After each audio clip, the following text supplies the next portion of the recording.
So it's tax season again, and with the repetition of the setting sun, the usual suspects are out crying their feelings over somebody else receiving a tax return.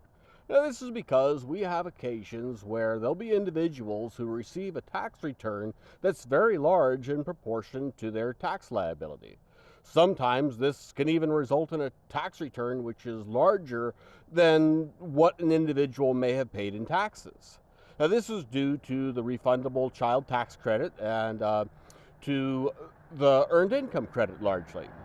And as always, there's this annual uproar from people angry that someone is getting this so-called free money. Now, these tax benefits largely go to low-income families. Now, what bothers me most about this is the hypocrisy.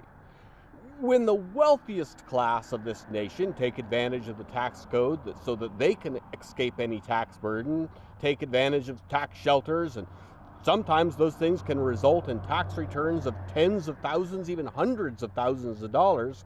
When the wealthy take every possible advantage and manipulate the system to their own very best outcome, the wealthy people are said to just be looking out for their own best interests, doing what any smart person would do. I don't see people sneering at them in anger for having manipulated the system. Even when we have billionaires who manipulate the system to the tune of billions of dollars, there's still no judgment.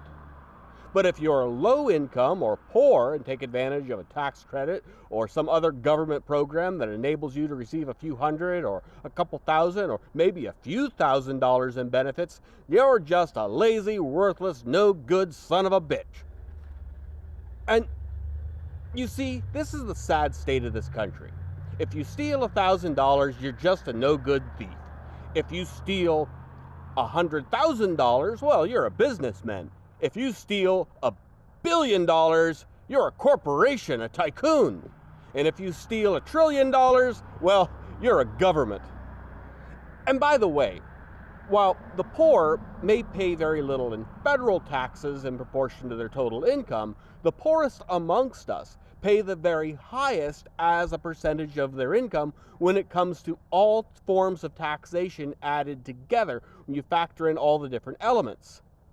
They may not pay a lot in federal income tax, but they still have to pay Social Security, they still have to pay unemployment, they still have to pay sales taxes, they still have to pay property taxes, they pay for their driver's licenses, their vehicle registration, their dog tags, so on.